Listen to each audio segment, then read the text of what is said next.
إن الحمد لله نحمده ونستعينه ونستغفره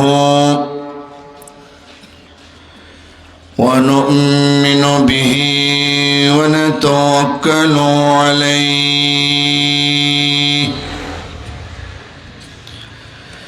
ونعوذ بالله من شرور أنفسنا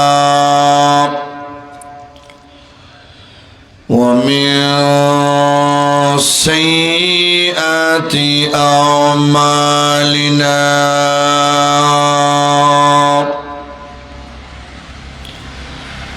من يهده الله فلا مضل له ومن يضلله فلا هادي له ونشهد أن لا إله إلا الله وحده لا شريك له ونشهد أن سيدنا وسندنا وحبيبنا ومولانا محمدا عبده ورسوله الذي أرسله بالحق بشيرا ونذيرا وداعيا إلى الله بإذنه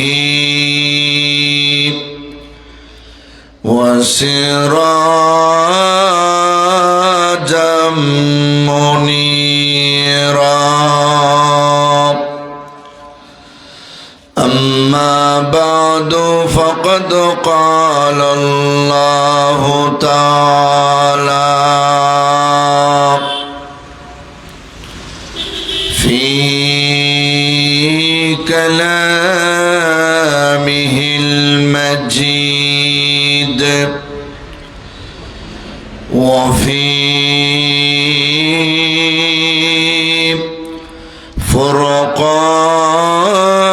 فرقانه الحميد. أعوذ بالله من الشيطان الرجيم. بسم الله الرحمن الرحيم. يا أيها الذين آمنوا ادخلوا في السلم كافة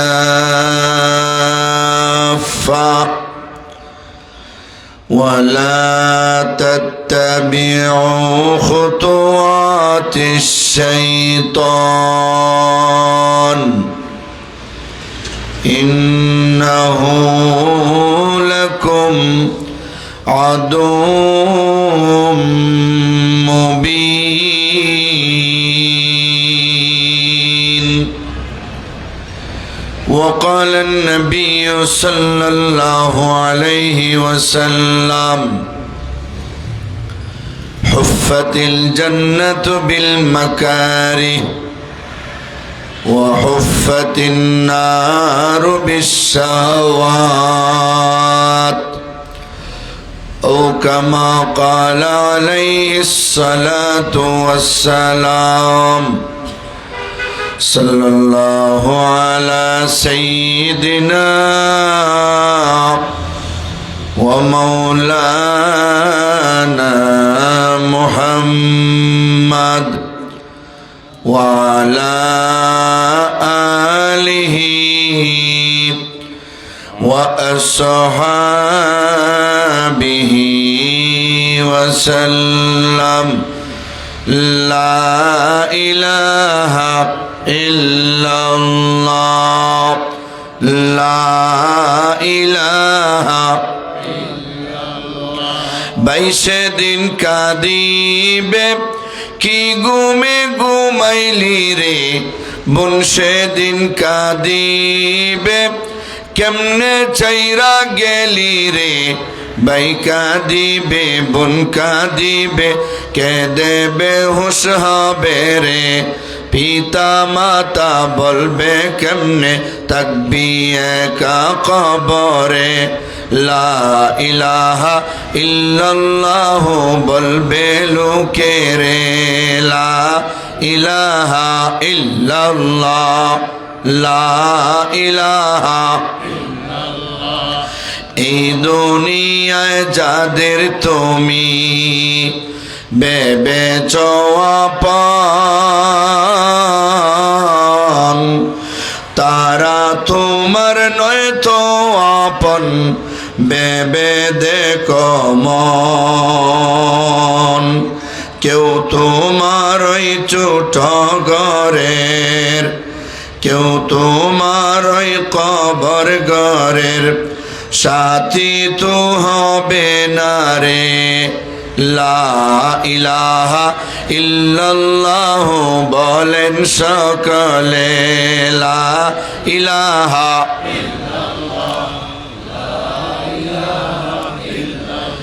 বাড়ি গাড়ি অট্টালিকা সবই পরে রবে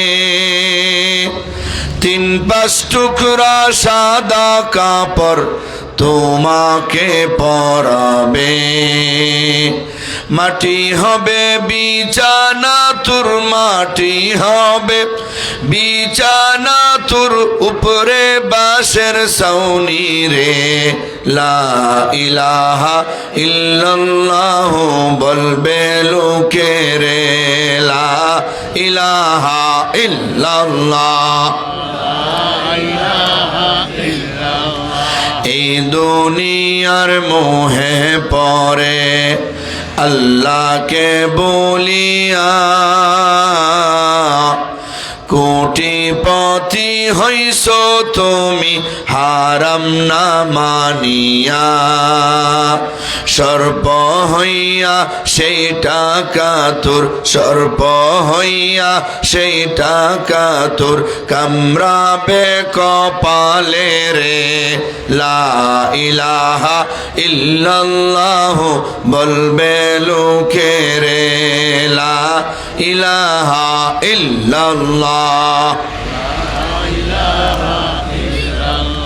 3.5 হাত মাটির ভিতর ছোট একটি ঘর সেই ঘরে কেউ নয় তো আপন সবই হবে পর আপন হবে নামাজ রোজা ঠিক না বেঠিক আপন হবে যাকাত সাদকা আপন হবে হজ উমরা আপন হবে নামাজ রোজা আপন হবে ওয়াজ তাফসীর আপন হবে মসজিদ মাদ্রাসা আপন হবে নেক আমল তোর আর কিছু হবে না রে লা ইলাহা ইল্লাল্লাহ বলবে লোকে রে লা ইলাহা ইল্লাল্লাহ গলাটা নাকি স্পিকার খালি বাড়ান স্পিকার লা ইলাহা ইল্লাল্লাহ লা ইলাহা লা ইলাহা ইল্লাল্লাহ মুহাম্মাদুর রাসূলুল্লাহ সাল্লাল্লাহু আলাইহি ওয়াসাল্লাম বারাকাল্লাহু লানা ওয়া লাকুম ফিল কুরআনিল আযীম ونفعنا وإياكم بالآيات والذكر الحكيم সিলেট জালালাবাদ বলাওরা তারুণ্য সমাজ কল্যাণ সংস্থা সনুফারা কর্তৃক আয়োজিত আজকের ইসলামী মহাসম্মেলনের পরম শ্রদ্ধাভাজন সভাপতি সাহেব, দিগর হজরত উলামায়ে কেরাম, মুরব্বিয়ানে আজম, যুবক ভাইয়েরা, বাড়িঘরের পর্দার আড়ালের সম্মানিতা শ্রদ্ধেয় মা ও বোনেরা, মহান আল্লাহ রব্বুল আলামিনের দরবারে লক্ষ কোটি শুকর আদায় করছি, যিনি আমাদেরকে অত্যন্ত দয়া এবং অনুগ্রহ করে আজকের মাহফিলে শরীক হওয়ার তৌফিক দান করেছেন। এজন্য আমরা সবাই সেই মহান আল্লাহ পাকের শাহী দরবারে হৃদয়ের গভীর থেকে শ্রদ্ধার সাথে শুকর আদায় করি এবং বলি আলহামদুলিল্লাহ। আমি আপনাদের সামনে পবিত্র কোরআন শরীফের সূরাতুল বাকারার 208 নম্বর আয়াতে কারিমা তেলাওয়াত করেছি।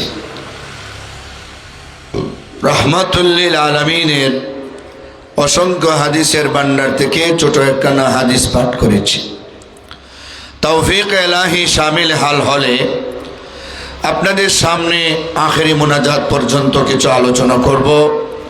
আল্লাহ যেন আমাদের সকলকে কথাগুলি শোনার, বোঝার, তদনুযায়ী আমল করার তৌফিক দান করেন। সকলে বলুন আমিন। একটা প্রবাদ আছে, মানতে হলে জানতে হয়, না জানা কোনো কিছু আমল করা সম্ভব নয়। বুখারী শরীফে একটা অধ্যায় আছে, আল ইলমু ক্বাবলাল কাওলি ওয়াল আমাল।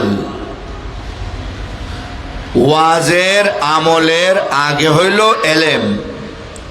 আপনি ওয়াজ করবেন তো এর আগে আপনি এলেম অর্জন করবেন, আপনি আমল করবেন তো এর আগে আপনি এলেম অর্জন করবেন। এলেম যদি না থাকে আপনার আমলের কোনো দাম নাই।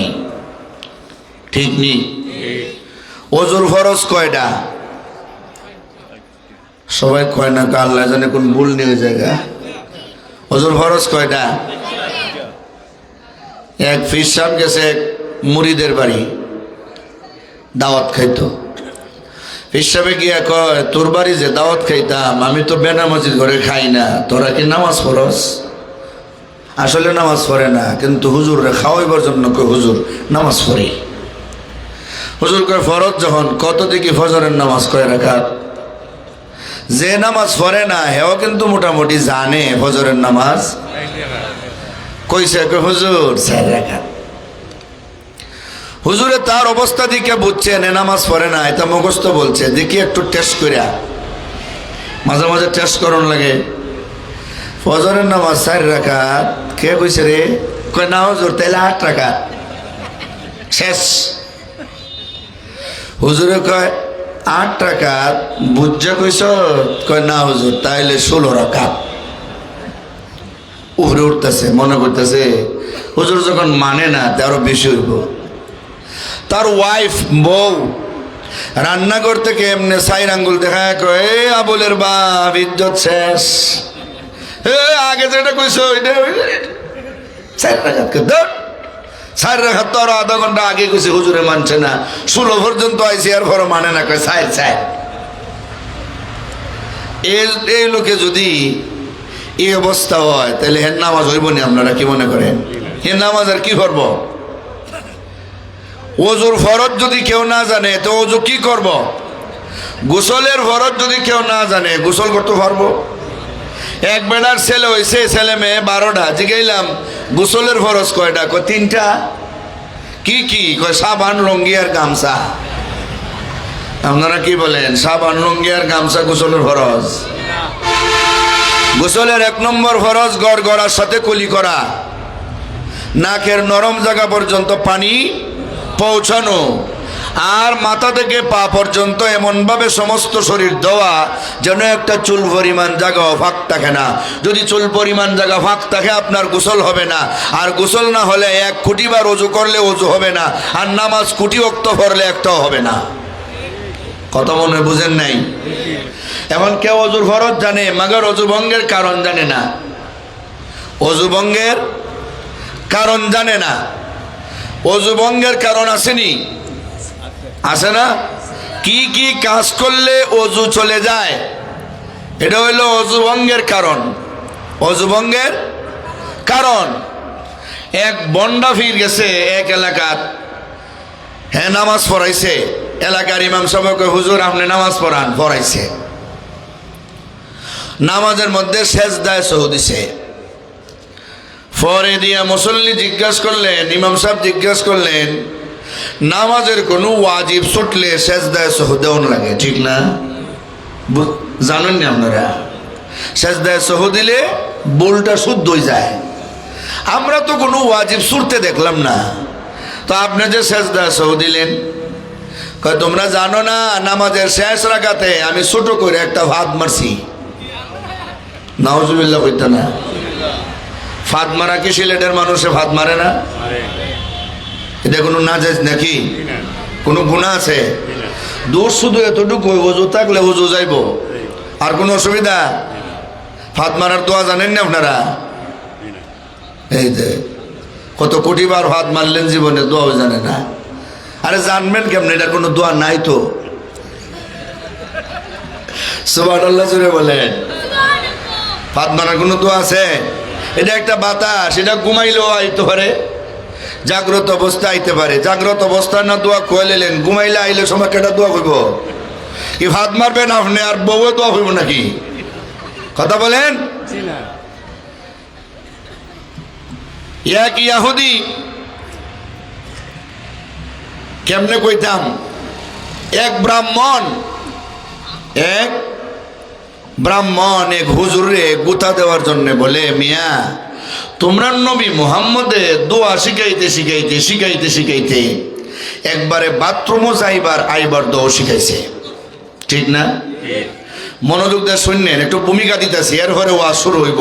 টান যে শুরু হইব আর শেষ হইতো না, বুঝলেন? 24 বছর ধরে ওয়াজ করি, বুঝছেন নি? আগের জন্য কইয়া গেছে না? এর আগের জন যে মুফতি আরিফুজ্জামান রহমানী, এর সম্পর্কে আমার ছোট ভাই, আপনারা এলাকার ইমাম সাহেব, বহুত বড় আলেম, শাইখুল হাদিস, ঠিক নি? আমার মাদ্রাসা আছে হবিগঞ্জ ও ঢাকাতেও। এই জন্যে কেউ হবিগঞ্জের ঠিকানা দেয়, কেউ ঢাকা, কারণ দুই জায়গায় থাকা হয়। পিয়ারে হাজিরিন, তাইলে ওই ব্রাহ্মণ আলেমরে জিজ্ঞাসা করে, আপনাদের নবী মুহাম্মদের দোয়া শিখাইতে শিখাইতে বাথরুমে যাইবার দোয়া শিখাইছে। বাথরুমে যাইবার দোয়া কি? আল্লাহুম্মা ইন্নী আউযু বিকা মিনাল খুবুসি ওয়াল খাবাইস। কেন এই দোয়া পড়বেন? বাথরুমের ভিতরে জিন শয়তান থাকে বেশি, এখানে গেলে বিশেষ করে মহিলাদের আক্রমণ করে বেশি। দেখবেন যত জিন আর ভূত আর ফেরত সব টেন্ডে ধরে, দেখছেন না? জিন সারাইতে গেলে দেয়, কে যাওগা তাড়াতাড়ি, কষ্ট দিও না। কই রে মোল্লা, সার থাম না রে।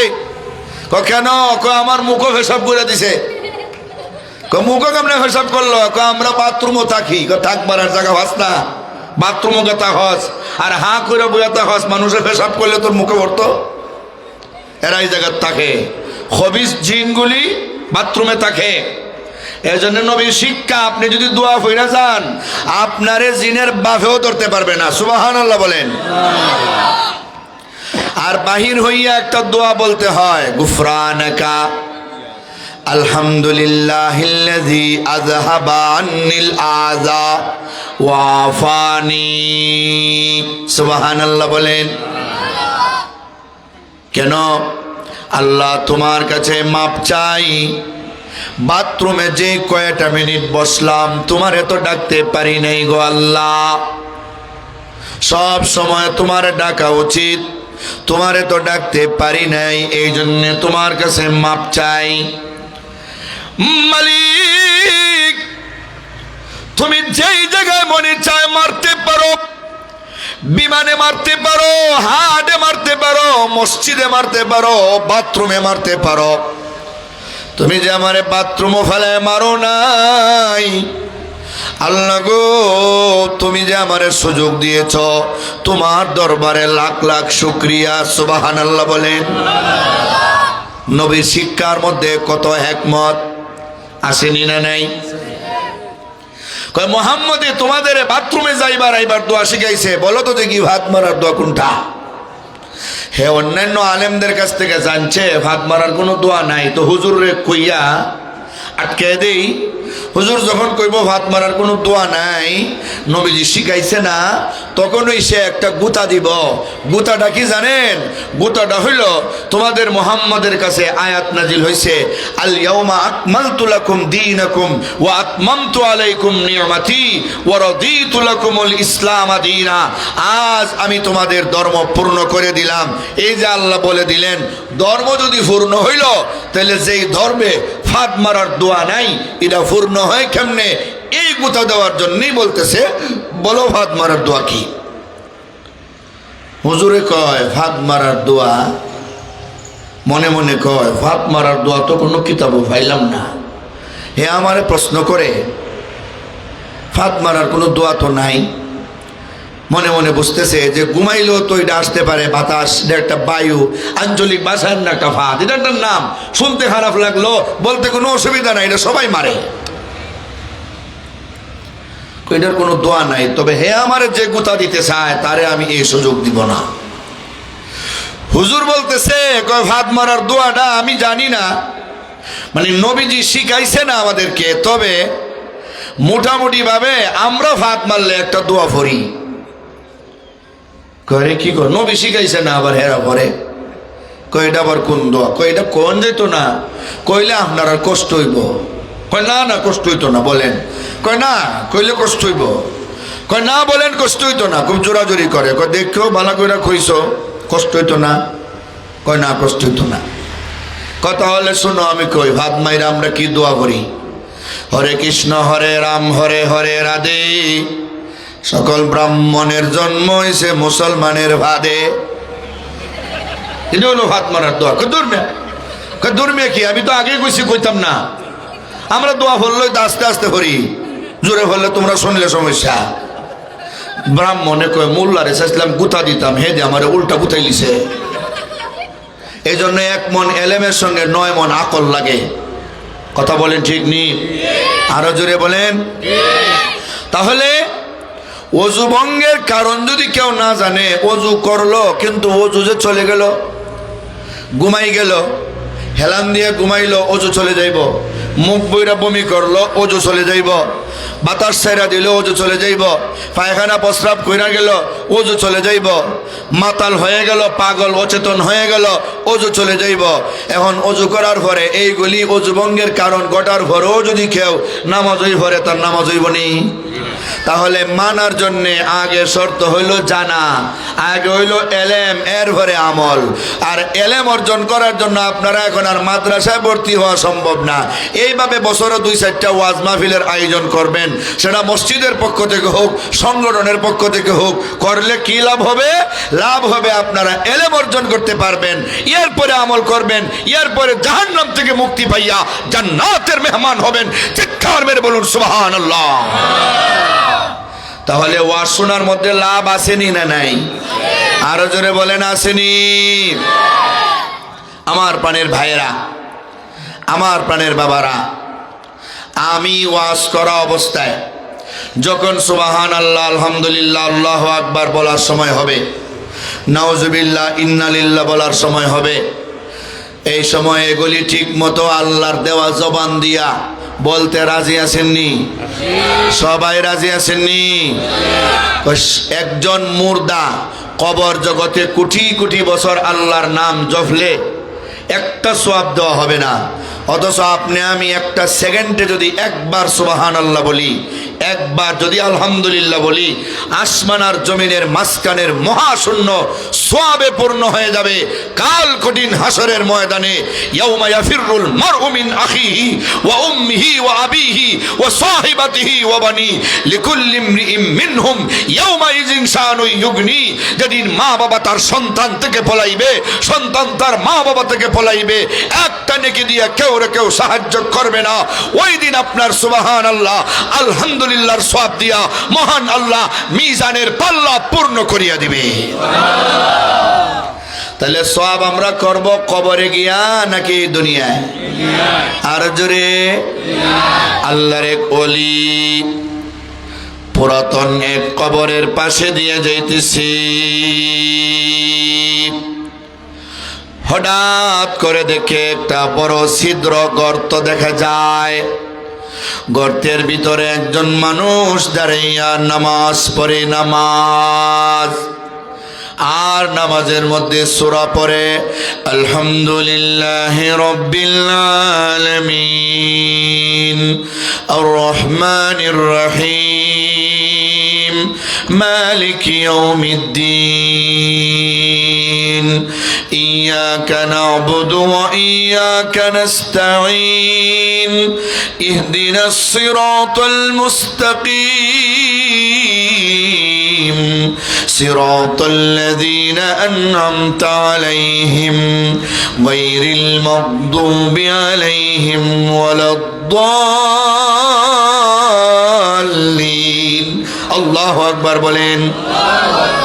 আল্লাহর ওলি মনে মনে চিন্তা করে, কবরের ভিতরে তো নামাজ পড়া জায়েজ নাই।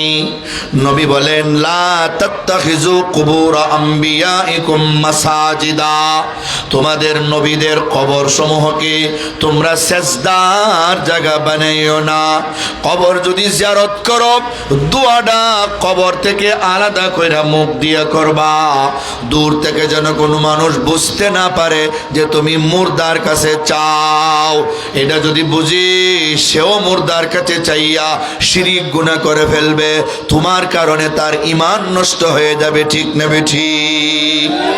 শিরিক গুনাহ করনেওয়ালা সমাজে খুব বেশি। একদল ভণ্ড পীরেরা মাজার সাজাইয়া গাঞ্জার আখড়া বসাইয়া শিরিক গুনাহ করায় আর গাঞ্জা খাইবার দাওয়াত দেয়। ঠিক না বেঠিক? কয় বাইকায়া চনিশাকুর যাইবানি খরমপুর, খরমপুরে গাঞ্জা পাওয়া যায়। আরে এক সিলিমে যেমন তেমন, দুই সিলিমে মজা, তিন সিলিমে উজির নাজির, চার সিলিমে রাজা। ও বাবা খাজা খাওয়াও গো গাজা, লাগে বড় মজা। আমি বলি এরপরে যে হবে তোমার সাজা, জাহান্নামের আগুনেতে হইবা যখন বাজা, ফুজ এবং রক্ত খাইয়া হইবা তুমি তাজা। ঠিক না বেঠি? গাঞ্জা মদ খাইলে মানুষের মাথার ব্রেন বাড়ে, ভালো হয় না নষ্ট হয়? তাসলুহুল আবদান তাফসুদুল আজহান, শারীরিকভাবে মদ খাইলে একটু উত্তেজনা ভাব আসে, মাগার মাথার ব্রেনটারে ড্যামেজ করে ফেলে। কি করে ফেলে? মাথার ব্রেনটা নষ্ট করে ফেলে।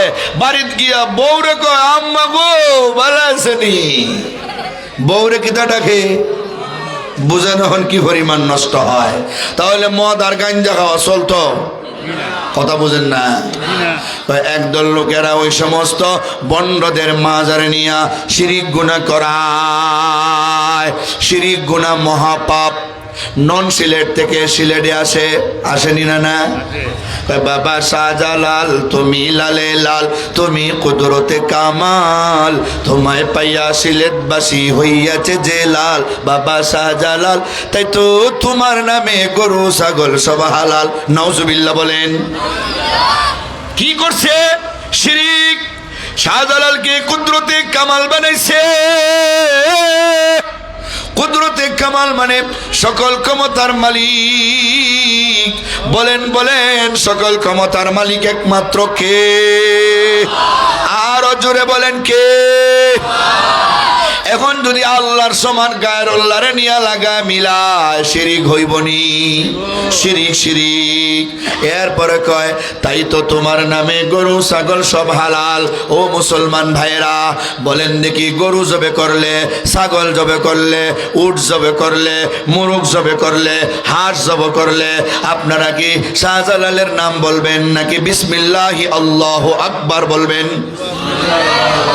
এখন হে কি কয়? কয় শাহজালালের নামে জব, তো জব হারাম হয়ে যাইব, এটা তো আর খাওয়াই হালাল হবে না। কথা বলেন ঠিক না বে ঠিক? জবাই করবো একমাত্র কার নামে? আল্লাহ বলেন ইন্নাশ শিরকা লাযুলমুন আযীম, শিরিক গুনাহ মহাপাপ। ওয়া মান ইউশরিক বিল্লাহ ফাকাদ হারামাল্লাহু আলাইহিল জান্নাহ, যারা শিরিক গুনাহ করবে তারা জিন্দেগিতেও কোনোদিন জান্নাতে যাবে না। লাইন আশরাকতা লায়াহবাতান্না আমালুকা, নবী গো আপনি যদি শিরিক করেন, দেখেন আল্লাহ নবীরে পর্যন্ত বলছেন আপনি যদি শিরিক করেন সারা জীবনের আমল বরবাদ। আপনি 100 বছর ধরে নামাজ পড়েন, 100 বছর ধরে রোজা রাখেন, 100 বার হজ করছেন, 100 কোটি টাকা যাকাত দিছেন, আর এরপরে মাত্র একবার শিরিক করেছেন, 100 বছরের নামাজ শেষ, 100 বছরের রোজা বরবাদ, 100টা হজ বরবাদ, 100 কোটি টাকা যাকাত বরবাদ, এক বিন্দু পরিমাণও সব হবে না। ঠিক না বেঠিক?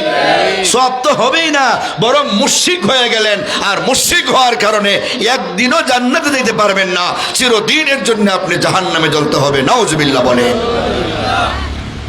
আল্লাহর ওলি বলেন আরে লোকটা কবরের ভিতরে নামাজ পড়ে, কবর তো নামাজের জায়গা না। লোকটা যখন সালাম ফিরেছি তখন আল্লাহর ওলি বলে আসসালামু আলাইকা ইয়া আহলাল কবুর, কবর থেকে মুর্দা যিনি বর্তমানে জিন্দা অবস্থায় আছে তিনি সালামের জবাব দিয়েছে। এবারে আল্লাহর ওলি জিজ্ঞাসা করে ওরে কবরওয়ালা ভাই, কবরের ভিতরে তুমি কেমনে গেলা রে? কবরে কেন রে নামাজ পড়ো? কবর তো নামাজ পড়ার জায়গা না, তুমি কেমনে এখানে গেলা? কেন বা তুমি এখানে নামাজ পড়ছ? কবরওয়ালা কয় আমি তো আর দুনিয়ায় নাই, আমি তো মরে গেছি। মানুষ যেভাবে মারা যায় তারে কবরে নিয়ে দাফন করা হয়।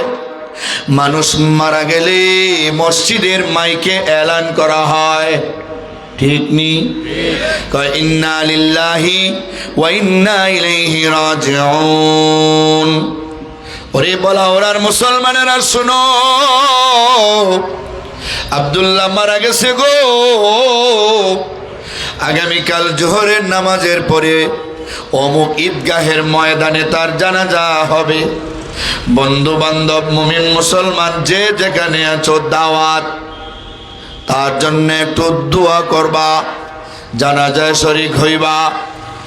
একদলে মাইকিং করে, আরেকজন চলে যায় বাজারে কম মূল্যের কাপড় কাফন কেনার জন্যে, ঠিক নি?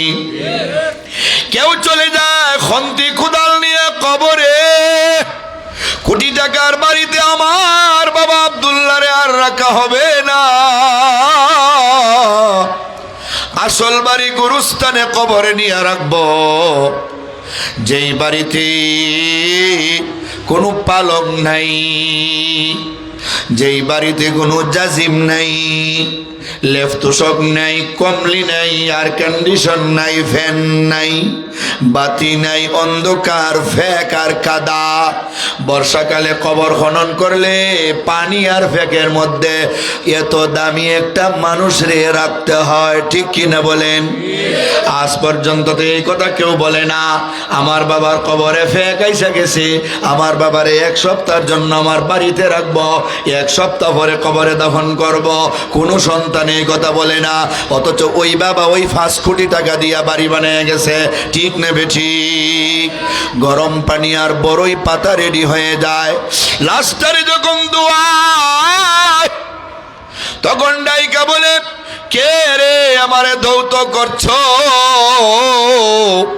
আমারে আস্তে আস্তে গোসা দেও রে। একটু আগে ফেরেশতারা আমারে মারতে মারতে আমারে বস্তা বানিয়ে ফেলছি, আমার আর সহ্য হয় না, আমারে আস্তে করে ধও।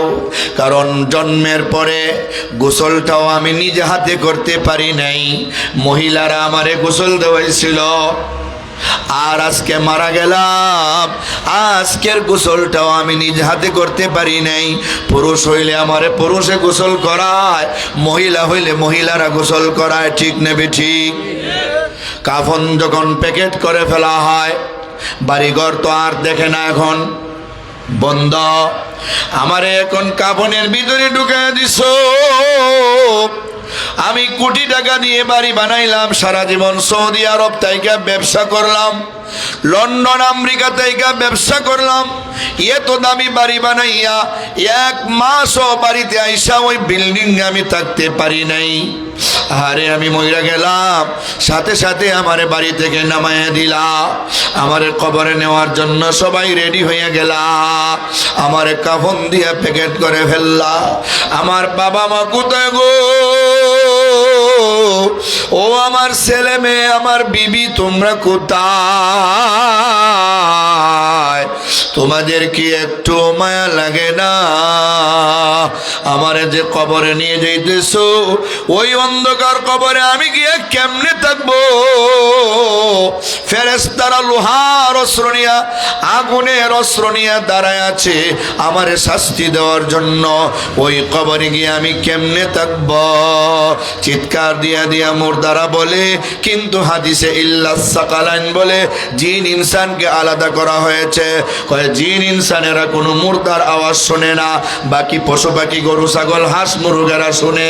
এরা শুনলে তো আর কেউ বলতে পারে না, আর যারা বলতে পারে তারা শুনে না। সুবহানাল্লাহ। কবরওয়ালা ডাকতে বলে, ও আল্লাহর ওলি, একজন মানুষকে কবরে দাফন করলে যেই নিয়মে দাফন করা হয়, ওই নিয়মে আমারে দাফন করা হয়েছে। প্রশ্ন হলো, আমি কেমনে জিন্দা? আমি আল্লাহর কাছে দুনিয়ায় থাকতে দোয়া করেছিলাম, আল্লাহ কবরে হাজার হাজার লক্ষ লক্ষ বছর থাকতে হবে, আমি এমনিতেই পয়রা থাকতে পারবো না। আমি দুনিয়াতে নামাজ পয়রা কোরআন তেলাওয়াত করে অভ্যস্ত, আমি কবরে নামাজ আর তেলাওয়াত ছাড়া থাকতে পারবো না। আল্লাহ কিয়ামতের আগ পর্যন্ত কবরের ভিতরে আমারে নামাজ পড়ার সুযোগ দিও, আমারে তেলাওয়াত করার সুযোগ দিও। ওই যে আমি দুনিয়ায় থাকতে দোয়া করছিলাম, আল্লাহ আমারে তৌফিক দিছি, মরণের পর থেকে আজও পর্যন্ত আমি কবরে নামাজ পড়ছি আর কবরে তেলাওয়াত করছি। আল্লাহর ওলি ডাক দে বলে, কত বছর ধরে নামাজ পড়ো? কয় দীর্ঘ 400 বছর ধরে। সুবহানাল্লাহর আওয়াজে বোঝা যায় আপনার বয়স 8 হয়ে গেছে গা। জোরে কন্যা সুবহানাল্লাহ। 400 বছর ধরে আমি আছি কবরে। এই কথা শুনে আল্লাহর ওলিও বলে সুবহানাল্লাহ। আল্লাহর ওলিও কি বলছে? সুবহানাল্লাহ। এবারে ওই কবরওয়ালা ডাক দে বলে, ও আল্লাহর ওলি, তুমি যে একবার সুবহানাল্লাহ বলেছ, তোমার সওয়াবটা যদি আমারে দিয়ে দাও, আমার কবর জগতের 400 বছর নয়, 4000 বছর নয়, 4 লক্ষ বছর নয়, আমার সব নামাজ আর তেলাওয়াত আমি বিনিময়ে আপনারে দিয়ে দিব। আল্লাহর ওলি বলে, মাত্র একবার সুবহানাল্লাহর সব নিবা, আর তোমার কবর জগতের শত শত বছরের নামাজ আর তেলাওয়াত আমারে দিয়া দিবা। কারণ তোমার নামাজের মধ্যেও তো সুবহান রাব্বিয়াল আযীম ছিল, সুবহান রাব্বিয়াল আলা ছিল, সামি আল্লাহু লিমান হামিদা ছিল, আল্লাহু আকবার ছিল, রব্বানা লাকাল হামদ ছিল, সূরা ফাতিহা ছিল, ও কত কত সূরা ছিল। এত তার সওয়াব আমারে দিবা, মাত্র একবার সুবহানাল্লাহর সওয়াব নিবা। ব্যাপার তো বুঝলাম না, তুমি কি অঙ্ক বুঝো না? তুমি এত বোকা কেন? এমনিতেই ডাকতে বলে, ওরে আল্লাহর ওলি, ও আল্লাহর ওলি, আমার ডেট এক্সপায়ার হয়ে গেছে, তুমি তো এখনো দুনিয়াতে আসো, আমার ডেট এক্সপায়ার হয়ে গেছে, তুমি তো এখনো দুনিয়াতে আসো। কয় আমার কিয়ামত পর্যন্ত সারা জীবন কবরে তাইকা যা আমল করব একটাও নেকি দেওয়া হবে না। সব যদি এক পাল্লায় রাখা হয়, তোমার দুনিয়ার জমিনে তাইকা মাত্র একবার সুবহানাল্লাহর সমান হবে না। আপনারা এখন দুনিয়াতে আসেননি না কবরে গেছেন গা? তাহলে আপনাদের সময়ের দাম আসেনি না নাই? কবরওয়ালা সারা জীবন যা কইরা কিচ্ছু পাইব না। আপনি মাত্র 1 সেকেন্ড লাগে, সুবহানাল্লাহ, 1 সেকেন্ডে শেষ সব। কিন্তু আসমান আর জমিনের মাঝখানের খালি জায়গা পূর্ণ হয়ে যাব। এই সব করার জন্য সবাই রেডি আছেন তো? সবাই কয় না ইনশাআল্লাহ? সবাই আমরা রেডি ইনশাআল্লাহ। আমার প্রাণের ভাইয়েরা, আমার প্রাণের বাবারা, আমি যে বিষয়টা আপনাদের সামনে উপস্থাপন করতে চাই, শরীয়তের হালাল এবং হারাম, যতগুলি হারাম আছে এগুলি থেকে আমরা বাচ্চা থাকবো, যতগুলি হালাল আছে এগুলি আমরা দীক্ষা দীক্ষা করব। তাহলে আমাদের দুনিয়াতেও আর সমস্যা নাই, পরকালেও সমস্যা নাই। দুনিয়াতেও কেউ আমাদেরকে হারামখোর বলবে না, চোর বলবে না, ডাকাত বলবে না, মদখোর বলবে না, সুদখোর বলবে না, ঘুষখোর বলবে না, জিনাকার বলবে না, গাঞ্জাখোর বলবে না। ঠিক না? ঠিক না? যেই সমস্ত কথা বললাম এগুলি সব কিন্তু হারাম। এগুলি করলে দুনিয়াতেও মানুষ পাপিষ্ট কইয়া বলে, ডরাইয়া কেউ সামনাসামনি না বললেও অসাক্ষাতে বলে, আর পরকালে শাস্তি তো আছেই। এই জন্য হারাম বিধান কি, হালাল বিধান কি? শরীয়তে আল হালালু বাইয়িন ওয়াল হারামু বাইয়িন ওয়া মা বাইনাহুমা মুস্তাবিহাত। হালাল বিধানও সুস্পষ্ট, হারাম বিধানও সুস্পষ্ট। অতএব আমরা এগুলি জানা বুঝা আমল করার দরকার। আসেনি না নাই? আরো জোরে বলেন আসেনি? আল্লাহ কিন্তু আমাদের সব জানেন, কার কোনটা কল্যাণ হবে, কার কোনটা ভালো হবে, কার কোনটা ফায়দা হবে, এটা সব জানেন কে? আল্লাহ এমন কুদরতওয়ালা। আল্লাহ কারে ধনী রাখবেন, কারে গরিব রাখবেন, কারে শিক্ষিত বানাইবেন, কারে মূর্খ বানাইবেন, হ্যাঁ কারে কি বানাইবেন সেটা আল্লাহ বুঝাই কিন্তু বানান। আল্লাহর কাজের মধ্যে কোনো ভুল নাই। কোন সময় সূর্য উঠাইবেন, কোন সময় সূর্য ডুবাইবেন, হ্যাঁ আল্লাহ তাআলা কারে কোন যুগে দিবেন, এটা সব কিছু তাকদীরের ফয়সালা আল্লাহ ইচ্ছা করে করেন। আল্লাহর কোনো কাজে কোনো ভুল নাই। আল্লাহ দেখবেন কেউরে বিপদে ফেলাইতেছেন, কেউরে বিপদ থেকে উদ্ধার করতেছেন। কথা বলেন না কেন? আল্লাহ তোমার লীলা খেলা কেউ বুঝে কেউ বুঝে না, মৌলা তোমার লীলা খেলা কেউ বুঝে কেউ বুঝে না। তুমি কেউ রে রাখো গাছতলায়, কেউ রে রাখো সাততলায়, তুমি কেউ রে হাসাও, কেউ রে কাঁদাও, কেউ রে মারো, কেউ রে বাঁচাও। তুমি মারলে তো কেউ বাঁচে না, বাঁচাইলে কেউ মরে না। আল্লাহ তোমার লীলা খেলা কেউ বুঝে কেউ বুঝে না, মৌলা তোমার।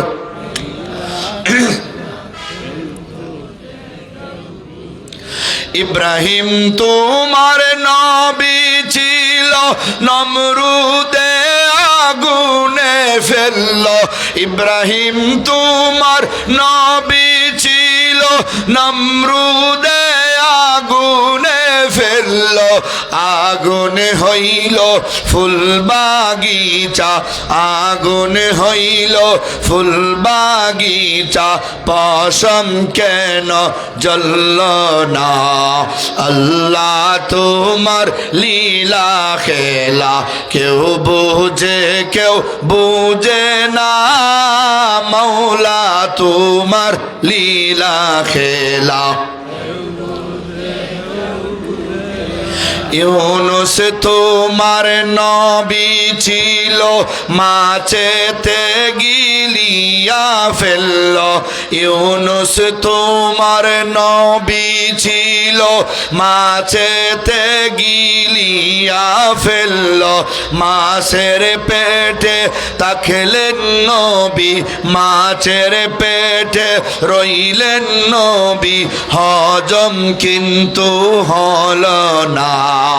আল্লাহ তোমার লীলা খেলা কেউ বুঝে কেউ বুঝে না, মৌলা তোমার।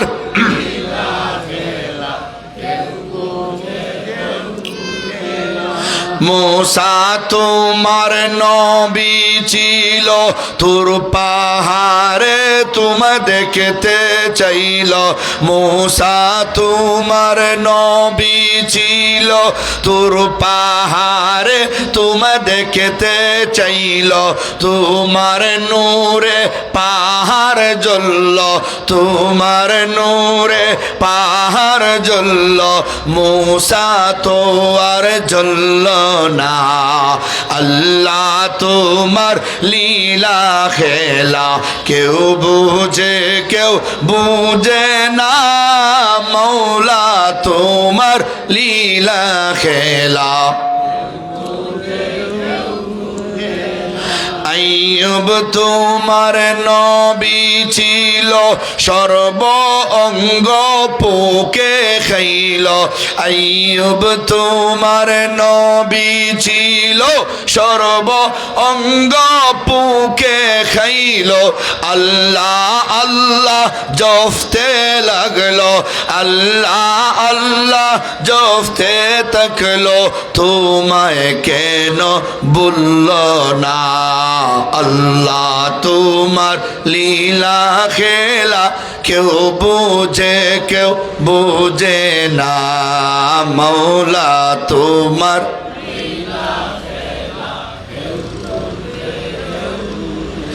ইউসুফ তোমার নবী ছিল জুলেখা ষড়যন্ত্রে ফেলল ইউসুফ তোমার নবী ছিল জুলেখা ষড়যন্ত্রে ফেলল চাবি চারা খুলল তালা চাবি চারা খুলল তালা জুলেখা রুখতে পারলো না আল্লাহ তোমার লীলা খেলা কেউ বুঝে না মৌলা তোমার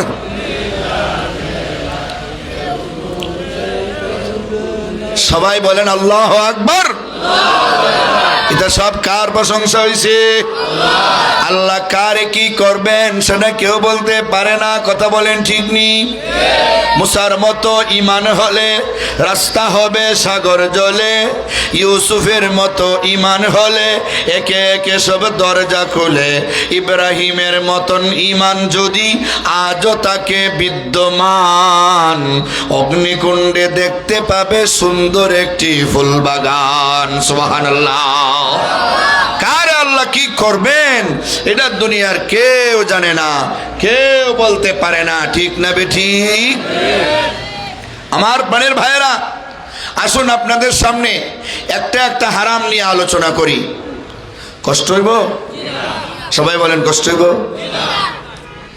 এক নম্বর হারাম জিনিস যে জিনিসটা বড় মারাত্মক এটার নাম সুদ খাওয়া হারাম কি খাওয়া হারাম সুদ সুদ সমাজে আসেনি এক একটা আলোচ্য বিষয় এক একটা কয়েক ঘন্টার ওয়াজ শুধু আমি অল্প অল্প করে টাচ দিব সবগুলি হারামগুলি একসাথে বোঝাইবার চেষ্টা করব সুদের অনেক বড় বড় অপরাধ তন্মধ্যে একটা বড় অপরাধ হইল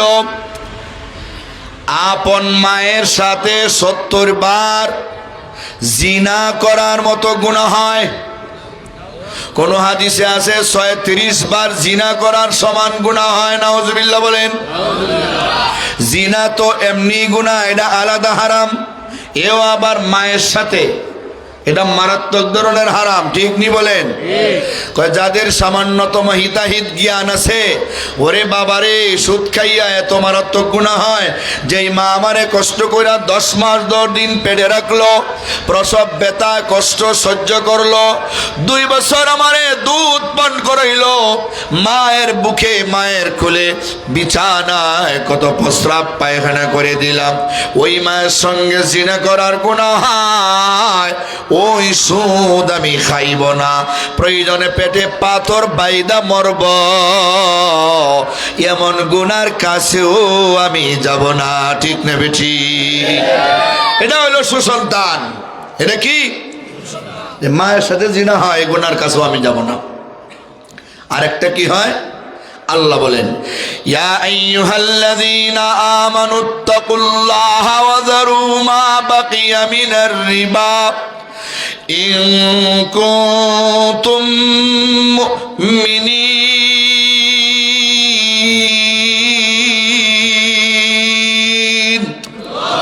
فإن لم تفعلوا فأذنوا بحرب من الله ورسوله لا تظلمون ولا تظلمون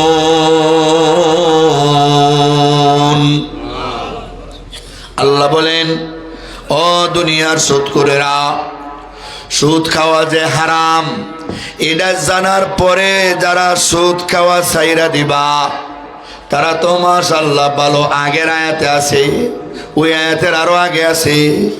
যারা সুদের ওয়াজ শুনে সুদ ছেড়ে দিবা, কোটি কোটি টাকা সুদ খাইয়া জমাইছ কিন্তু জানো না এটা যে হারাম, না জান্না খাইছ। কয় জানার পরে সাথে সাথে যদি সুদ ছেড়ে দেও, অতীতের যত কোটি টাকা সুদের মাধ্যমে উপার্জন হয়েছে সবগুলি তোমার জন্য হালাল। সুবহানাল্লাহ। দেখছেন আল্লাহ কত বড় দয়ালু। কিন্তু সুদ খাওয়া হারাম জানার পরেও, এরপরেও যারা সুদ ছাড়ো না, গার তেরামি করো আর বলো ব্যবসা যখন হালাল সুদও হালাল, যারা সুদ খাওয়া ছাড়ো না তাদের বিরুদ্ধে আমি আল্লাহ এবং আমার রাসূলের পক্ষ থেকে যুদ্ধের ঘোষণা। ময়দানের নাম বলো, সিলেট আলিয়া মাদ্রাসার মাঠে যাইবা নাকি স্টেডিয়ামে যাইবা নাকি এমসি কলেজের মাঠে আইবা, তোমার 14 গোষ্ঠী নিয়া অস্ত্র শস্ত্র নিয়ে আসবা, আমি আল্লাহ আমার রাসূল নিয়ে আসব তোমার সঙ্গে যুদ্ধ করার জন্য। দেখব তুমি জয়লাভ করো নাকি আমি আল্লাহ জয়লাভ করি। নাউজুবিল্লাহ। আল্লাহর সঙ্গে যুদ্ধ করে কেউ পারবেননি, এমন শক্তি আসেনি। তাহলে এই যদি হয় গুনাহের শাস্তি, তাহলে এই সুদ নামক হারামের কাছেও আমরা যাব না। রাজিনী বলেন, এই সুদ নামক হারামের কাছেও আমরা যাব না। 2 নম্বর হারাম একটা গুনাহ হইল ঘুষ খাওয়া। বলেন কি খাওয়া? আসেনি সমাজে ঘুষ? কোর্ট কাছারিতে ঘুষ আসেনি?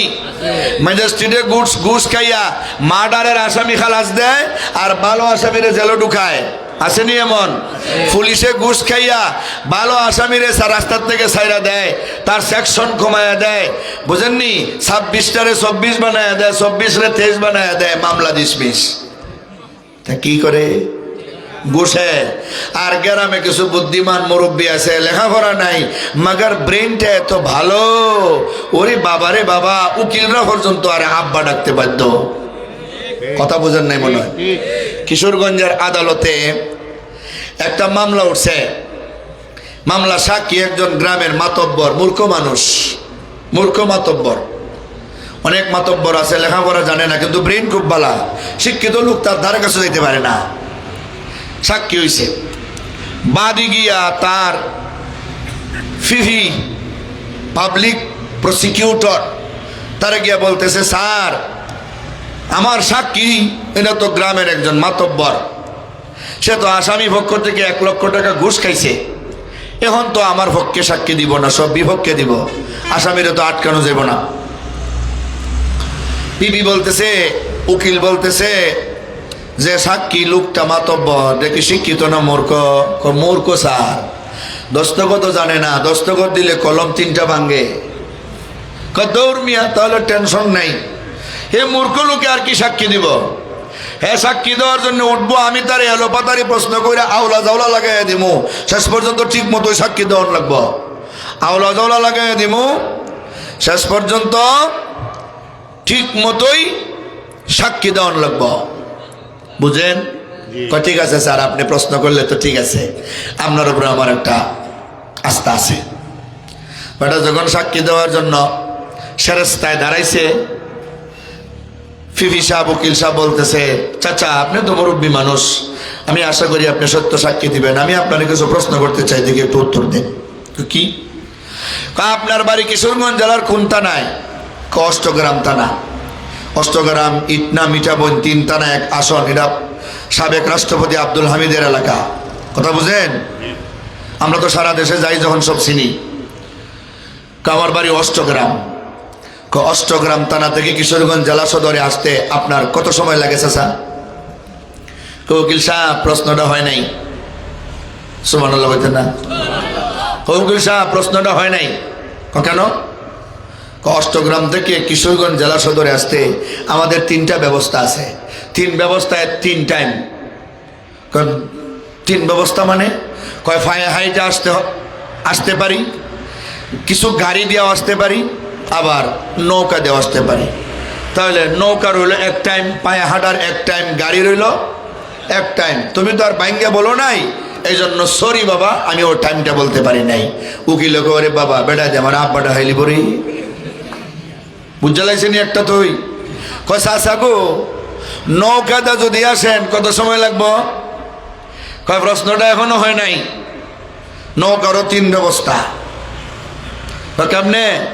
নৌকা সৈর বইটা দিয়া হেইয়া কইয়া বাইয়া হন যায়, বুঝলেন আমার বাসা। 2 নম্বর নৌকা ফাল তুললেও আসা যায়। 3 নম্বর নৌকার মধ্যে ইঞ্জিন লাগাইয়াও আসা যায়। তাহলে 3টার কি 1 টাইম হইব নি? 3টার তো 3 টাইম। তুমি যেহেতু বাইঙ্গা আমারে বলো নাই, এই জন্য আমিও ঠিক মতো টাইমটা বলতে পারি নাই। আবারও সরি। উকিলে হয় খালি আব্বাটা খাইতো না, এটা দাদা ওটা খাই সারবো। চাচা 3 নম্বর একটা প্রশ্ন করি, নৌকাতে যদি ফাল তুললে আসেন কত সময় লাগবো? এখনো প্রশ্নটা হয়েছে না। কি জাত লেখাপড়া করছো মিয়া, ঠিক মতো প্রশ্ন করতে পারো না?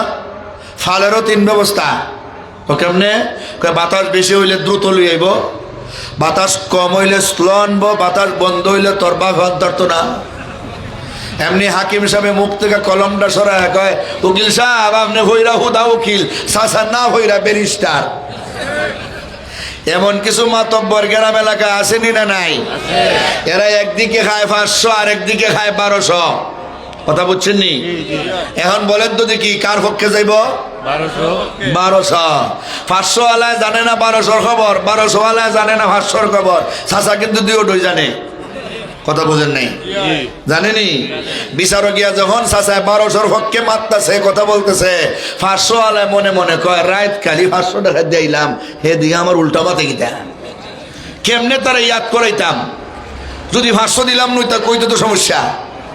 এমনি খার হইয়া 5 আঙ্গুল দেখা কয় চাচা ও চাচা ফাঁক ফাঞ্জাতনের দোয়াই দেখই রায়টা আপনি একটু ইনসাফ করে দিন, এটা দিয়া বুঝাইতেছে রাইতের 500 ইয়াদ করুন।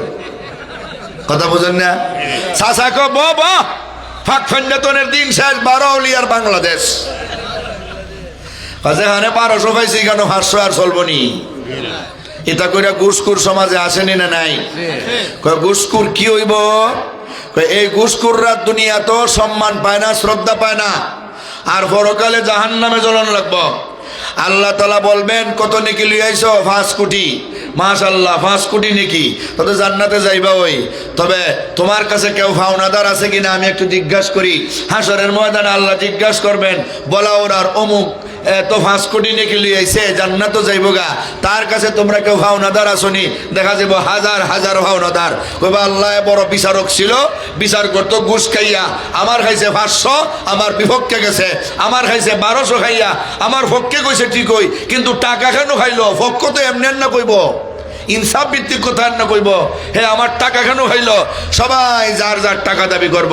বলেন তো দেখি, মানুষ মারা গেলে কাফনের ভিতরে আপনারা টাকা পয়সা দেননি, তাহলে হাসরের ময়দানে টাকা দিতে পারবো নি? এখন কি দেওয়ান লাগবো? নেকি দেওয়ান লাগবো। আল্লাহ বলবেন টাকা তো নাই, এত টাকার বিনিময়ে এতটা নেকি। আল্লাহ এইভাবে আমল নামা থেকে নেকিগুলি এই যে বিকাশের মতো ফ্লেক্সিলুডের মতো ট্রান্সফার হয়, এইভাবে নেকি ট্রান্সফার করে দেওয়া হবে যার কাছ থেকে খাইছিল তার আমল নামায়। এভাবে 5 কোটি নেকি শেষ। নাউজুবিল্লাহ বলেন। এখন দেখা যাবো ভাওনাদার আরো কয়েকশো বাকি। হুমা এত নেকি নাই। এখন এরা যে দাঁড়াইলো, আল্লাহ বলবেন তাহলে এদের গুনাহ তোমার আমল নামায় ট্রান্সফার করা হইব। এখন তোমার গুনাহ বাড়বো।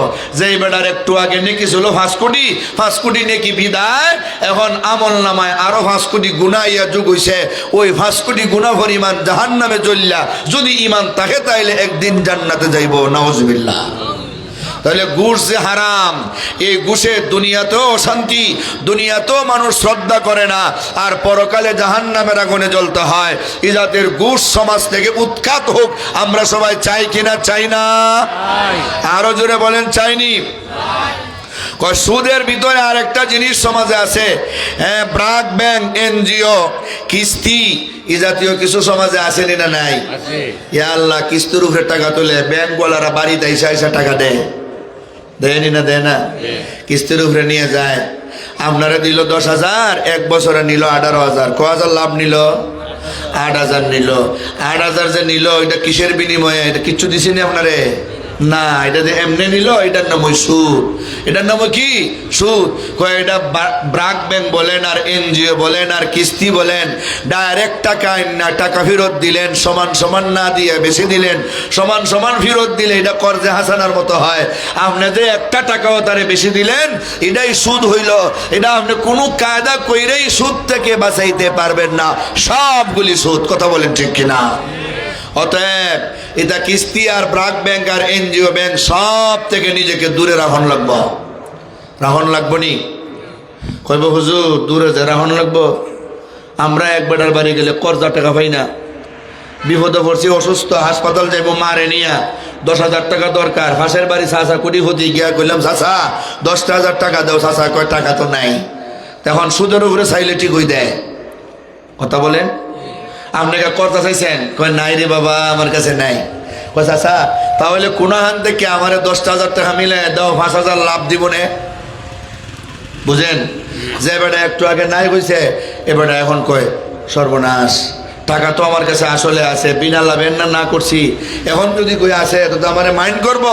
এখন কথা ঘুরে কয় রে বাবা, কইছো কথা ঠিক হই, আমার টাকা তো নাই, থাকলে তো তোমার এমনি দিলাম নে।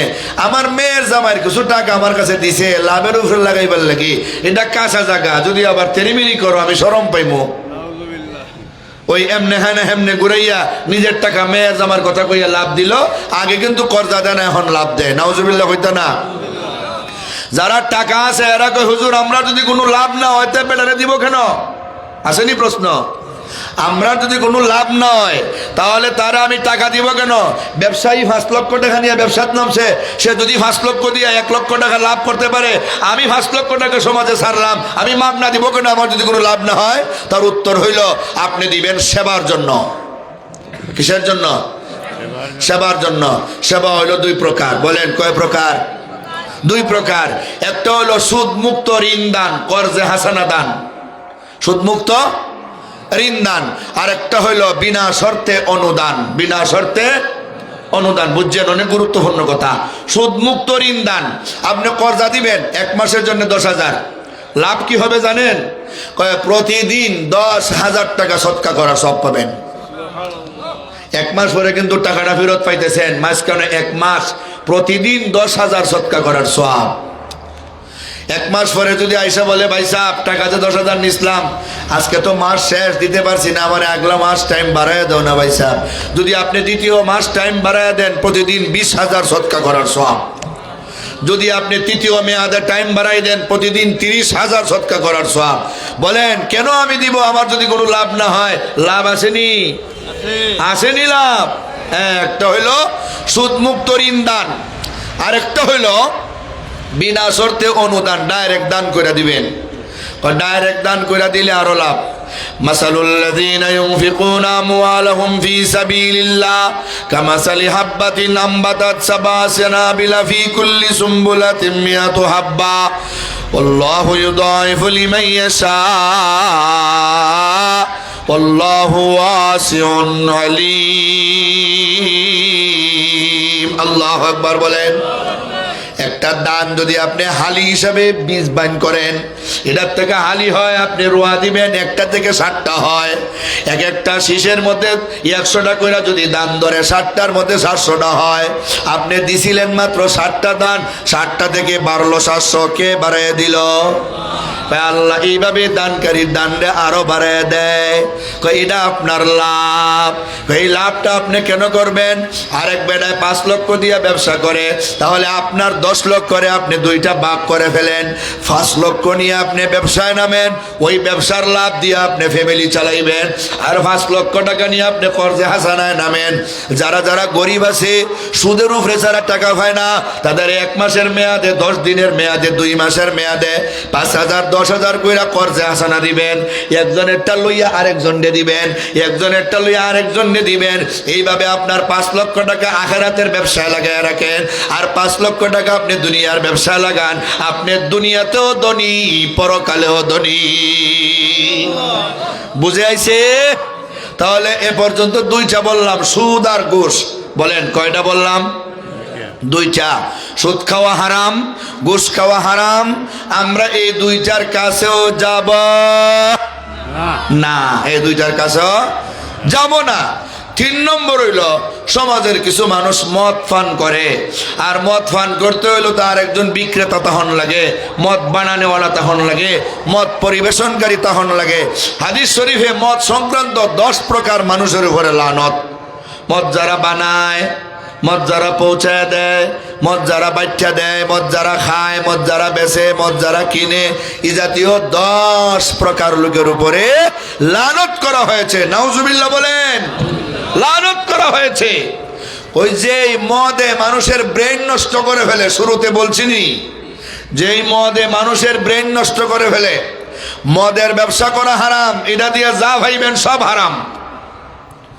আজকালকার হালাল ব্যবসা করলে মানুষে হিংসা করে, আর হারাম ব্যবসার সাথে কোনো হিংসা নাই। ঠিক নি? এক বেড়ায় রাস্তার মধ্যে বাজারে জুতা সেলাই কইরা কইরা টাকা কামায়, বেড়ারে মুসি কইয়া হিংসায়। মুসলমানেও জুতা সেলাই করতে পারবে, কোনো অসুবিধা নেই, এটা হালাল পয়সা। এটা কি? আপনার জুতাটা সেলাই করে দিল, 20টা টাকা পাইল, এটা তার হালাল না হারাম? হালাল। তারা আপনি নিচু চোখে দেখতেছেন, আর মদ বেচ্চা খায়, হেরে আপনি আসসালামু আলাইকুম স্যার, কথা বলেন না কেন? ওই মুসিবেটা হইল স্যালুট পাওয়ার যোগ্য, আর ওই মদকুর হইল জুতার বাড়ি হওয়ার যোগ্য। কষ্ট হইতেছে নাকি? কোরআন হাদিসের কথা বললে যদি কেউ কষ্ট লাগে, আমার কি কোনো শত্রু আছে এখানে? বলেন, আমি কি কর শত্রু? এই কথা যদি বুঝায় না দেই, তাহলে তো আমার মুসলমান ভাইরা জাহান্নামে যাইব। আমার মুসলমান ভাই জাহান্নামে আমি যদি হাসরের ময়দানে দেখি, আমার তো কষ্ট লাগবো। আহারে, আমরা কি করলাম, কি গুড়ার গাছ কাটলাম, কি ওয়াজ করলাম সারা জীবন। সিলেটের মানুষ, আমার অমুক এলাকার ভাইরা আজকে ওয়াজ না জানার কারণে, আমল না করার কারণে জাহান্নামে যায়। আমার সামনে একটা কুত্তা যদি আগুনে হইরা মরে, আমার মানবতায় তো আমি কুত্তারে টেনে তুলবো। আমার মুসলমান ভাই মদ খেয়ে জাহান্নামে গেলে আমার কষ্ট লাগবো, তাই আমি ওয়াজ করবো। কষ্ট হইলে ভান, তবুও আমি আপনার জাহান্নাম থেকে বাঁচাতে চাই। আপনারাও জাহান্নাম থেকে বাঁচতে রাজি আছেননি? তাহলে মদের ব্যবসা বন্ধ করতে হবে, মদ কিনা বন্ধ করতে হবে। এগুলি মানুষের মাথার ব্রেন নষ্ট করে, এগুলি চুরি ডাকাতি বাড়ায়, এগুলি খুনাখুনি বাড়ায়, অনেক কিছু হয়। এই যে এসপির মেয়ে ঐশী, কয় বছর আগে শুনছিলেন কিনা? ঐশী মা বাপরে মারছিল নি এক রাইতে, এটা মদ খাইও তো, মদের টাকা যখন পাইছে না, নিশা খারাপ হয়েছে, মা বাপ শেষ, আপনজন মাইরা লিছে। মদ কুড়েরা বাবারে কুবায়, মা রে কুবায়, বউ রে কুবায়, সন্তান রে কুবায়, হিতাহিত জ্ঞান থাকে না। যেই লোকে মদ বেচলো, এই লোক হলো শত্রু। যেই লোকে মদ কিনা এখানে সার্ভিস দিল, সে হলো এলাকার শত্রু, জাতির শত্রু, সবার শত্রু। সে সমাজকে নষ্ট করে ফেলবে। এলাকার মুরব্বীরা মিল্লা, যুবকেরা কমিটি গঠন কইরা মদ বিক্রেতা, মদ কিনর এবং মদ খাওয়ারে সমাজ থেকে উৎখাত করতে হবে। কথা বলেন ঠিক কিনা? তাহলে মদ, গাঞ্জা, হেরোইন, ফেনিসিডিল, ইয়াবা, এই জাতীয় নেশা জাতীয় কোনো কিছু সমাজে চলবে না, সমাজ নষ্ট করে ফেলবে। আপনি বলতে পারেন, আরেক বেটার ফুলায় মদ খায়, হিরোইন খায়, আমি কেন তার বাধা দিব? আল্লাহর রহমতে আমার ফুতে তো খায় না। মিয়া, 1 মাস অপেক্ষা করেন, আপনার পুত্রও শিখাই লইব। কি তখন শিখাইতো না? আপনার পুত্র শিখাই লইব, কইব আর একটা টান খাইয়া দেখস না, সিগারেট দ্বারা ফইলা খাইছে, আর এক সিগারেট করে তারে খাওয়াইছে। এই বেটা সিগারেট বালা না খাইস না, দূর বেটা, এটা নিশা করে লেছি, একটা টান খাইয়া দেখ, জীবনে খাইস না, একটা টান যদি খাওয়াইলা, আরে বুঝতি লাগে খাইলাই, এই যে শিক্ষা লাই। মদত তো এইভাবে শিখাইব, গাঞ্জা তো এইভাবে শিখাইব। প্রথম প্রথম খাইয়ে একটু মাতলামি করবো, এরপরে দেখবো খাইলে খালি ভালোই লাগে, মোটামুটি মুহূর্তের ভিতরে হেরে রাজা রাজা ভাব লাগে। হ্যাঁ, দেখছেন না মদ খাইয়া কয় আমি হইলাম এই এলাকার রাজা। আর এরপরে দেখা যায় ফাঁখানা থইরা খালি কইরা রাজা কি এইভাবে কইরায়, মাথার ব্রেইনের সমস্যা। এই হইল মদ কুরের অবস্থা। তাহলে মদ খাওয়া হারাম, এটা আমরা আজকে থেকে জানতে পারলাম। মদের কাছেও আমরা যাব না, রাজি আছি? গেল তিনটা। 4 নম্বর, জিনা ব্যভিচার সমাজে আসেনি না নাই? এটা হারাম না হালাল? হাদিসে নবী বলেন লা ইয়াজনি জানি হিনা ইয়াজনি ওয়া হুয়া মুমিন। কোন জিনাকার যদি জিনার কাজ করে, জিনা করা অবস্থায় তার ঈমান তার ভিতরে থাকে না, আলাদা হয়ে যায়, ওই জিনা অবস্থায় যদি মারা যায় বেঈমান হইয়া মারা যাবে। নাউজুবিল্লাহ বলেন। জিনা করা সাংঘাতিক ধরনের খারাপ কাজ, ব্যক্তিত্ব নষ্ট হয়, মারাত্মক ধরনের গুনাহ হয়। আমার প্রাণের ভাইয়েরা, প্রাণের বাবারা, যাদের প্রয়োজন একটার জায়গায় আপনি একসাথে 60টা বিয়া করবেন, কোনো অসুবিধা নাই। কিন্তু আমাদের সমাজ এখন নষ্ট। প্রেম করলে দোষারোপ করে না, এক বেটা বিয়া 2টা করলে কয় দেখছো নি অমুকের তামসা, ফুলাফুরি বড় বড় হয়ে গেছে, গায়ের ঘরে হের বিয়ার শখ কমছে না। বিয়া করা কি কোনো গুনার কাজ? সবাই বলে না। কোরআনে আল্লাহ নির্দেশ দিয়েছেন একটা পুরুষে একসঙ্গে কয়টা মেয়ের বিয়া করতে পারবো? কথা বলেন। ফানকিহু মা তাবা লাকুম মিনান নিসা মাসনা ওয়া সুলাসা ওয়া রুবা। 4টা পর্যন্ত বিয়া করতে পারবে, বিনা শর্তে না, শর্ত আছে। শারীরিক শক্তি থাকতে হবে, আর্থিক শক্তি থাকতে হবে, ইনসাফ করার মন মানসিকতা থাকতে হবে। এখন বয়স্ক বউরে 500 টাকার শাড়ি দেয়, আর জোয়ান বউরে 5000 টাকা শাড়ি দেয়, ইনসাফ হয়েছে নি? তাহলে এ বেটার জন্য একলাই ভালো, সাইলার দরকার নাই। এটা বেইনসাফ, এটা জালেম। এটা কি নতুন জন্যে ভাইয়া পুরান জন্যে বললো হইতো না। বাচ্চা বাচ্চা সবরে সময় দেওয়ান লাগবো, সমানভাবে সবরে বন্টন করে দেওয়ান লাগবো। কথা বুঝেননি? সব ভাঙ্গা খাওয়ান যেত না, ইশারায় বুঝছেন কোরআনের কথা। আর কোরআনের কথা ভাঙ্গা কইলেও শরম নাই, এটা বলতে হয়। আমার প্রাণের ভাইয়েরা, আমার প্রাণের বাবারা, এখন প্রেমিকারা লিয়া রাস্তা দিয়ে ঘুরাইলে কেউ বদনাম হগায় না, কিন্তু 2 বউ লিয়া যদি হাতে ধরে ঘুরায়, এলে আমার বড় বউ, এলে আমার ছোট বউ, গো দেওয়া হারামজাদার তামসা। জায়েজ জিনিস লিয়ে ঘুরাইলে মানুষ মন্তব্য করে, মানুষের মধ্যে বেজাল ঢুকছে। এটা বাংলাদেশ তো, চাউলে বেজাল, ডাইলে বেজাল, আরো বেজাল ঠেলে দৈন্যমুদের সোনার বাংলায় সব বেজালই চলে। কথা মনে বুঝছেন না? আল্লাহ জানে আজকের ওয়াজের পরে আমার কজনে গাইলে অসুবিধা নাই, এক এলাকার ওয়াজ না আইলে সমস্যা নেই, হাজার হাজার ওয়াজ করে দিছে। আমার পিয়ার ভাইরা, পিয়ারে হাজিরিন, তাহলে বিয়া করা হালাল নয়, শুধু বিয়া করা কের জন্য ফরজ, কের জন্য ওয়াজিব, কের জন্য সুন্নত, কের জন্য হারাম? এর জন্য হারাম। কয় বিয়া করা ফরজ ওয়াজিব কার জন্য জানেন? ফরজ কার জন্য? যে বেটার শারীরিক শক্তি আছে, আর্থিক শক্তি আছে, বাড়ি ঘর টাকা পয়সা আছে, বিয়া না করলে যদি জিনা করার বেশি প্রবল ধারণা হয় যে জিনা করে লিব, ঠিক তো পারতো না, ওই বেটায় তাড়াতাড়ি বিয়া করা ফরজ। আর যারা শারীরিক শক্তি আছে, আর্থিক শক্তি আছে, বিয়া না করলে জিনা করার মধ্যে সামিল হওয়ার সম্ভাবনা রয়েছে, এই বেটার জন্য বিয়া করা হইল ওয়াজিব। আর যার শারীরিক শক্তি আছে, আর্থিক শক্তি আছে, বিয়া করলেও অসুবিধা নাই, না করলেও অসুবিধা নাই, জিনা করবে না, এটা মোটামুটি ভালো অবস্থানে আছে, এই লোকের জন্য বিয়া করা হইল সুন্নত। আর যার শারীরিক শক্তি নাই, আর্থিক শক্তি নাই, কোনোটাই নাই, এই বেটার জন্য বিয়া করা হারাম। এটা বউরে আইন না কিতা করতো, আম্মা ডাকতো না কিতা, এর জন্য বিয়া করা হারাম। খালি বিয়া খালি করে লইতো না, মাসলা জানো লাগবো, এগুলি জানে না তো। এটা কি বক্তারা ইয়ে কইব? সব বক্তারা তো জানে না এটা। আমার প্রাণের ভাইয়েরা, আমার প্রাণের বাবারা, তাহলে বিয়া করার এত সুযোগ আল্লাহ আপনাকে দেওয়ার পরে আপনি জিনা করবেন কোন দুঃখে? মহিলার কি অভাব নাকি? 60টা কইরা একজন পুরুষে বিয়া করার সুযোগ দেওয়ার কারণেই পুরুষের তুলনায় নারীর সংখ্যা আল্লাহ দুনিয়াতে বাড়াইয়া দিছেন। সুবহানাল্লাহ বলেন। কেন বাড়াইয়া দিছেন? বিয়া যখন বেশি করতে পারবেন এই জন্য। অতএব জিনার কাছেও যাওয়া যাবে না, জিনার থেকে আমরা সবাই দূরে থাকতে হবে। জিনার মূল মন্ত্র হলো চোখের দেখা। একজন না একজনে দেখলেই কথা বলতে মনে চায়, কথা বলতে গেলে ওই কথা বললেই লুভ লাগিয়া ধরতে মনে চায়, এর হরে জিনা হয়ে যায়। নাউজুবিল্লাহ বলেন। জিনাল আইনানে আন নাসরু, চোখের জিনা হইলো দেখা। এটার থেকে আগে নিজেকে দূরে রাখতে হবে। এর জন্য বড় যে জিনিসটা, এটা হইলো সমাজে হারাম যে বেফরদামি চলে, এই বেফরদামিটা বন্ধ করতে হবে। বেফরদামি চলা হইলো আরেকটা হারাম। কথা বলেন, বেফরদা চলা কি আরেকটা হারাম। বেফরদা হইতে হইতে এমন হয়েছে, কন্যা দেখবার জন্য মানুষ যায় 2 ডজন। যায়নি আপনার এলাকার থেকে? কন্যা দেখার সিস্টেম ওই জানে না। কন্যা দেখবো কেডায়? যে বিয়া করবো হে তার বউরে দেখবো।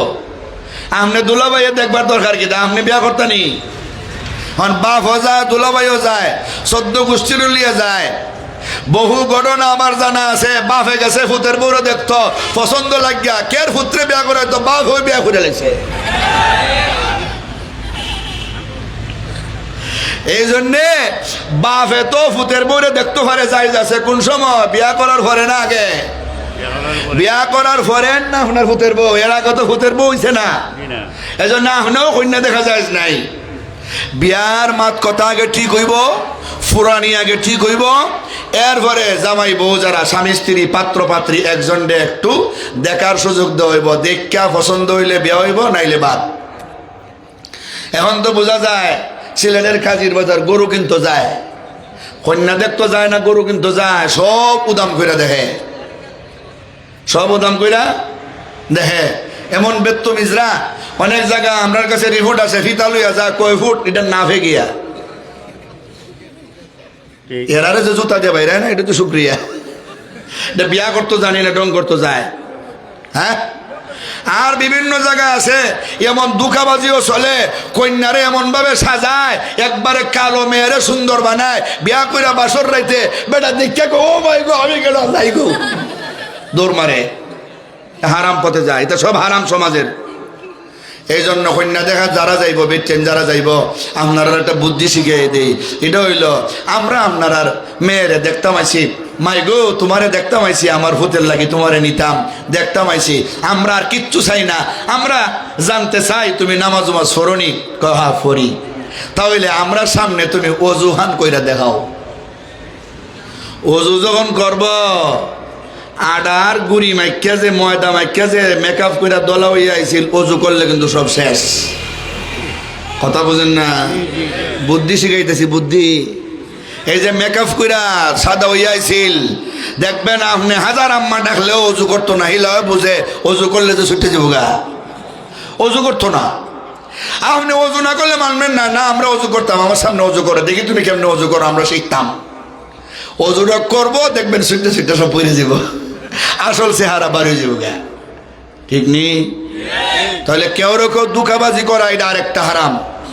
দুঃখাবাজি করবো আমরা, জিনাবে বিচারের কাছে যাব না, বেফরদামি চলবো না, দুঃখাবাজি করবো না। সবাই রাজি আছেন ইনশাআল্লাহ? সবাই কয় না রাজি আছেনি? আমার প্রাণের ভাইয়েরা, সমাজের সুদ, ঘুষ, জিনা, বেবিচার এই সব হারাম, এগুলি আমরা করব না। চুরি ডাকাতি আসেনি না নাই? আরো জোরে বলেন। একজন আরেকজনের টাকা পয়সা চুরি করে, মোবাইল চুরি করে, গাড়ি চুরি করে, কত কিছু চুরি করে। মানুষের রুজি রোজগার কইরা কষ্ট কইরা তৈছে এগুলি চুরি করে নিয়ে যায়। অথচ কোরআনের নির্দেশ, আস-সারিকু ওয়াস-সারিকাতু ফাকতাউ আইদিয়াহুমা, চোরা চুন্নি ধরতে পারলে হাত কাটতে ফেলাও। কি কাটতে ফেলাও? নবীর দরবারে এক মহিলা চুরি করছে, অপরাধী, বিচার লিয়ে গেছে নবীর দরবারে। বড় বংশের মানুষ, ইয়া রাসূলুল্লাহ, ইয়া হাবিবাল্লাহ, ওগো আল্লাহর নবী, আমরা মক্কার, আমরা আরবের দামি বংশের মানুষ, আমাদের মহিলা চুরি করছে, শরীয়তের পক্ষ থেকে আপনি বিধান চালু করে দিয়েছেন, হাত কাটার বিধান। আমাদের মেয়ের যদি হাত কাটা হয় আমাদের বংশের ইজ্জত নষ্ট হবে। আমাদের মানুষ হাত কাটার বংশ, চুরের বংশ বলে ধিক্কার জানাবে। মায়ার নবী গো, আপনি আমাদের বলেন গো, যা লাগে আমরা তা দিব, তবু হাত কাটার বিধানটা বাদ দিয়া অন্য কোনো বিধান দেওয়া যায়? নবী ডাক দিয়ে বলেন, ওয়াইমুল্লাহ ইন্না ফাতেমাতা লাউ সারাকাত লাকাতাতু ইয়াদাহা। আল্লাহর কসম, আমার কলিজার টুকরা মেয়ে, জান্নাতের নারীদের নেত্রী ফাতেমা বিনতে মুহাম্মদ যদি চুরি করত, কোরআনের নির্দেশ বাস্তবায়ন করার জন্য আমি আমার মেয়ে ফাতেমারও হাত কেটে ফেলতাম। এখানে কোনো আপোষ নাই, কোরআনের বিধান জারি করতে কোনো আপোষ চলবে না। তাহলে চুরি করা হারাম না হালাল? চুরি করা বন্ধ করতে হবে, কেউ মাল চুরি করা যাবে না। আপনি দুনিয়াতে চুরি করবেন 1000, পরকালে নেকি দহন লাগবো কয় কোটি। আপনি কয় কোটি নেকি করছেন দিবেন যে, পরে তো জাহান্নামে জ্বলতে হবে। সহ্য করা যাবে না। ডাকাতি সমাজে আসেনি না নাই? তালা ভাঙ্গা ডাকাতি করে, ফ্যামিলির সব রে জিম্মি করে, রাস্তাঘাটে গাছ ফেলে ডাকাতি করে। আমরা হুজুররাও মানে না। আমারে ভাইসে জীবনে 4 বার আনসারি সাহেব থাকতে, আমি তো অনেক পুরান ওয়াইজ 24 বছর ধরে আওয়াজ করি, আনসারি সাহেব থাকতে আমরা 2 জনকে একবারে ডাকাতি করছে। বুঝেননি? আমি একটু মোটামুটি বুদ্ধি বালা আছে। আমার গাড়ি পিছনে, আনসারি সাহেবের গাড়ি আগে। আমার এসে দিকে আনসারি সাহেব কোনটা, আমি তো হিডার। আমার যে ছেড়ে দিব মন্তন আমার কাছেও আছে, সত্য কথা তো গ্রহণ লাগবো, ঠিক নি? এখন আনসারি সাহেবের সাথে আরো 10 জন, প্রায় লাইটেস্ট গাড়ি যা না এই এলাকা, এটা বানিয়েছুম। হুজুরের দামি গাড়িটা দূর রেখেছে, আর আমার গাড়ি গেছে, ওইটা আমার সাথে আছে আর একজন, সবরে ধরছে। আমি চিন্তা করলাম একদিনের 1000 টাকা নিব, নিয়ে যাক। আমি একটা বেড়াগিরি দেখাইলাম, কইলাম হুজুর এরা ডাকাত মানুষ, এরারও বাচ্চা কাচ্চা আছে, বিবি বাচ্চা আছে, এরা কয় টাকা আর ভাই আমরা এক রাইতে 20-50 হাজার রোজ করি, একদিনের টাকা নিয়ে গেলে বাচ্চা কাচ্চা নিয়ে খাইব, দিয়া দেন, কেউ লুকালুকি করবেন না, সব দিয়া দেন, আল্লাহ তো হেরারও বাচ্চা কাচ্চা দিছে। এই কথা যখন কইছে আমার ভিডিও দিয়ে রাখো, হুজুর আপনি ঠিক আছেন? আমি বললাম কি যাতে ঠিক আছি, এটা যদি ধরে জুইতে পাইতাম তে বুঝলে নে। হেরা সামনে আতায় ওতে সব টেকা নিছে, আমার আতাইছে না, আপনি যা মনে চাই দিলাম।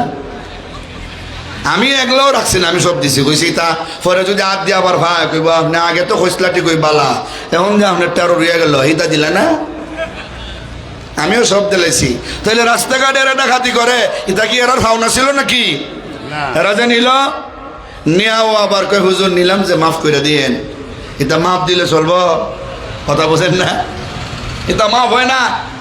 তাহলে ডাকাতি সমাজ থেকে উৎখাত করতে হবে, মানুষের জানমালের নিরাপত্তা দিতে হবে। এটা সামাজিকভাবে হোক, রাষ্ট্রীয়ভাবে হোক, এটা দেখতে হবে। এলাকায় ডাকাতি বাড়লে এলাকার মুরব্বী যুবক সব ঐক্যবদ্ধ হইয়া বলতে হবে, যার বাড়ি ডাকাতি হবে আমরা কঠোর হস্তে দমন করব, দেখবেন ডাকাত বন্ধ হয়ে যাবে। ঠিক না ঠিক? তাহলে চুরি ডাকাতি এগুলি হারাম, এগুলি বর্জন করতে হবে। রাজি আছেন ইনশাআল্লাহ? পেয়ারে হাজিরিন, রাত 12টা হয়ে গেছে, আপনাদের মূল্যবান সময় আর নষ্ট করছি না। ইনশাআল্লাহ ভবিষ্যতে কোনো দিন দেখা হলে অন্য কোনো বিষয়ের উপর আলোচনা হবে।